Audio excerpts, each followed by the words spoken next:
যারা নৌকা নির্বাচন করে তারা নৌকা চালাতে পারে, যারা ধানের শীষ নির্বাচন করে নিজেরা ধান কাটতে পারে না, যারা নাঙ্গলে নির্বাচন করে নিজেরা নাঙ্গল বইতে পারে না, যারা কুঠামিয়া নির্বাচন করে নিজেরা লাঠি কাটতে পারে না, যারা গরুর চাকা নির্বাচন করে গরু গাড়ি চালাতে, কিন্তু হাত পাকা দেখেন এমন এক কুটি যে নির্বাচন করে সেও ঘুরাতে পারে, যারা নির্বাচন করে তারাও চালাতে, কোন মার্কা বুকি নিয়ে কেউ ঘুমায় না, নাঙ্গলকে বুকি নিয়ে ঘুমায় ধানের শীষ ও কিন্তু হাত পা কেমন প্রতীক যেটা বুকি নিয়ে মানুষ হাত পা কেমন এক প্রতীক।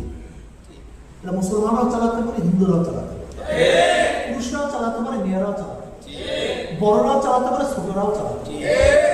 যখন কারেন্ট ফেল করে হাত পা কাটে এটা শান্তি দেয়। ইসলাম মানে শান্তি, তার প্রতীক ও শান্তি। ইসলামী আন্দোলন বাংলাদেশ প্রথম ইসলাম শব্দ শান্তি। অন্যান্য সংগঠনের হয়তো ইসলাম পরে আসছে, সংগঠন নাম আগে আসছে, ইসলামী আন্দোলনের আগে ইসলাম আসছে। তার দাঁড়িয়ে তাদের নামের প্রথম শান্তি, তাদের মার্কামূল্য শান্তি। আমি মনে করি দল যদি ক্ষমতায় যায় তাহলে জাতি শান্তি পাবে। আসুন না, সব মার্কা দেখা শেষ, হাত পাখা।